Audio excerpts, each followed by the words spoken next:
বজ্রাসন করবা। বজ্রাসন আর উষ্ঠাসন একসাথে। উষ্ঠাসন করার দরকার নাই, বজ্রাসনটা করবা খাবার পরে, খাবারটা হজম হবে। এটা বড় বয়সে আমিও এখনো করি। খাবার হজম হবে, পেট পরিষ্কার হবে, আর হজম শক্তি হবে, সব বাড়বে। উষ্ঠাসন সারা জীবন করা উচিত, বজ্রাসন সারা জীবন করা উচিত।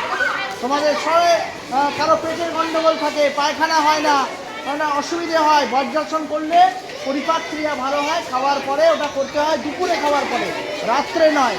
রাত্রে খাওয়ার পরে একটু হাঁটতে হয়, হাঁটাচলা করতে হয়, বাড়ির মধ্যে, উঠোনের মধ্যে বা ছাদে গিয়ে হচ্ছে হাঁটতে হবে। রাত্রে খাওয়ার পরে ওয়াক এ মাইল বলছে।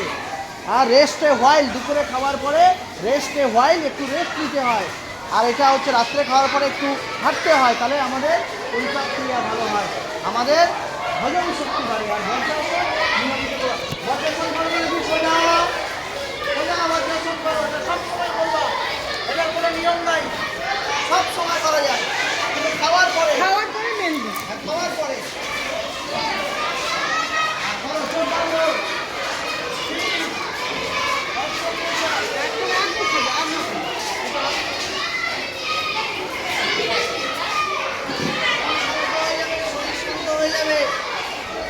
একদম মাথা থেকে সমস্ত ইঞ্জিজিরি চলে যাবে, শান্ত হয়ে বসবে, দেখবে বজ্রাসন করবে।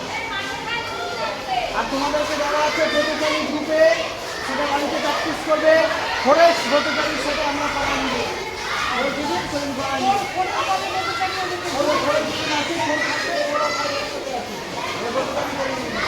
ব্রতচারী